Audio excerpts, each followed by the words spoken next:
Bienvenue dans cette nouvelle édition du 12-15. Au sommaire, Abdel Fattah el-Sisi remporte l'élection présidentielle sans véritable suspense. Ce jeudi, l'ancien maréchal récolte plus de 93% des voix. La crise politique en Centrafrique paralyse les organisations humanitaires. Certaines critiquent un manque de provisions et une difficulté d'accéder sur les lieux. Et puis en football, les Lionceaux du Cameroun arrachent leur billet pour le dernier tour qualificatif de la Coupe d'Afrique des Nations Juniors face au Burundi. Mais avant de développer ces titres, les chefs d'État de la CEDEAO, la communauté économique des États de l'Afrique de l'Ouest, se réunissent ce vendredi à Accra, capitale ghanéenne. Ce sommet extraordinaire a été convoqué dans l'urgence pour aborder les récents affrontements au Mali et les attaques répétées du groupe Boko Haram au nord du Nigeria. Les représentants des 15 pays membres étudieront les possibilités d'un retour au calme dans ces régions. Les Égyptiens n'ont pas attendu l'annonce des résultats définitifs pour se précipiter dans les rues. La place Tahrir était en liesse depuis mercredi 28 mai. L'ex-maréchal Abdel Fattah el-Sisi a remporté l'élection présidentielle avec plus de 90% des voix. Une victoire qui n'a surpris personne, même si la participation s'est avérée plus faible que prévu. C'est un sujet de la rédaction. 93,3% des voix, c'est la dernière estimation du score obtenu par Abdel Fattah el-Sisi selon des sources judiciaires. Sans grande surprise, l'ancien ministre de la Défense remporte l'élection présidentielle égyptienne.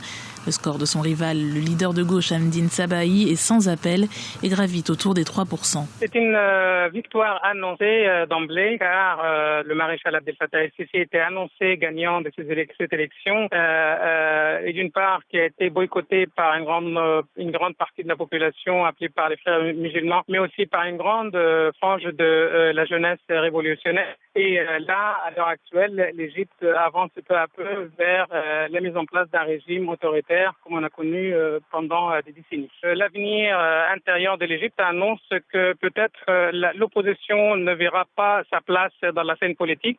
L'opposition n'hésite pas à parler de fraude. Elle remet ouvertement en question la nécessité de prolonger le scrutin d'une troisième journée le mercredi 28 mai. Une manœuvre destinée selon elle à fausser le taux de participation initialement annoncé à 37%. Jusqu'à hier, le taux de participation était bien plus bas que ce qui a été annoncé aujourd'hui. Et d'un seul coup, le taux de participation atteint 46%. Avec 23 millions de voix sur un corps électoral de 53 millions d'Égyptiens, le camp d'Al-Sisi n'a pas obtenu le plébiscite attendu. Le vainqueur de l'élection présidentielle lui-même n'espérait pas moins de 45 millions de voix. Selon certains observateurs, l'abstention de plus de la moitié de la population est en partie due à une lassitude politique, mais aussi à une certaine répulsion de revoir un ancien chef militaire au pouvoir. En Libye, premier conseil des ministres dans un contexte politique toujours aussi tendu. Jeudi, le chef du gouvernement Ahmed Mitik a dû mener sa réunion dans un hôtel de la capitale. La primature est en effet occupée par le chef du gouvernement sortant qui refuse de reconnaître son successeur. Mais Ahmed Mitik a reçu le soutien du Parlement. L'institution a d'ailleurs confirmé que la prochaine élection présidentielle se déroulera le 25 juin. Habituellement peuplées de milliers de fidèles, les rues sont restées désertes à Bangui ce jeudi de l'Ascension. Des barricades et des barrages routiers ont été dressés, conséquence directe de l'attaque meurtrière de l'église Notre-Dame de Fatima de la capitale Bangui mercredi. Le dernier bilan fait état de 15 victimes. André Ntsapayeke, le Premier ministre centrafricain, refuse de parler d'événements isolés et dénonce un complot destiné à empêcher la transition. Fin de citation. À la crise politique qui sévit en République centrafricaine s'ajoute une crise humanitaire. Les organisations dénoncent des pénuries en produits de première nécessité et leurs difficultés d'accès sur les lieux. C'est par exemple le cas à Kagabandoro, ville à 300 km au nord de Bangui. Guillaume Durand. Les mouvements fréquents des hommes armés et les affrontements qui en résultent nuisent aux agences humanitaires mobilisées en République centrafricaine pour venir en aide aux populations. Les principales routes sont bloquées et les vols de denrées à la frontière avec le Cameroun se multiplient. Les violences observées à Kagabandoro, dans le nord du pays, ont même contraint certaines organisations à réduire leurs opérations. Quand il y avait d'abord les Séléka, on nous prenait les gasoils tout bonsoir, mais actuellement on ne connaît même plus qui est les autorités là-bas en Centrafrique. Tu es un chauffeur, on dit que tu es escorté, que vraiment vous serez en sécurité, mais on vous massacre devant les autorités. Mais personne n'ouvre la bouche pour parler. L'organisation Save the Children a récemment affrété un avion chargé de 48 tonnes de provisions, contenant notamment du matériel médical et des médicaments de premier secours. Ces provisions doivent permettre de mettre en place des cliniques sanitaires temporaires dans les camps où les populations ont trouvé refuge. L'ensemble du pays et les acteurs humanitaires connaissent vraiment des difficultés pour acheminer l'aide dans le pays. Il y a des vols à la frontière avec le Cameroun et la frontière avec le Tchad a été fermée, alors que c'était une ligne d'approvisionnement. Nous sommes donc dépendants de cette ligne avec le Cameroun, mais la frontière met du temps à laisser passer les convois, d'autant que nous souffrons d'une crise de carburant. Une situation qui pourrait d'ailleurs s'aggraver avec la saison des pluies, qui pourrait rendre impraticables certains axes. D'après une étude de la Banque mondiale, 50% de la population africaine résidera en ville d'ici ces 30 prochaines années. Améliorer la qualité de vie des habitants en milieu urbain s'impose donc comme une évidence. Et c'est l'objectif que poursuit le premier sommet des villes intelligentes en Afrique du Nord. L'événement se tiendra à Ifrane, au centre du Maroc. L'insertion numérique ou le rôle d'éthique, les technologies de l'information et de la communication seront abordés. Et puis du sport pour terminer ce journal, l'équipe nationale des moins de 20 ans du Cameroun s'est qualifiée pour le prochain tour éliminatoire de la CAN Junior au Sénégal en 2015.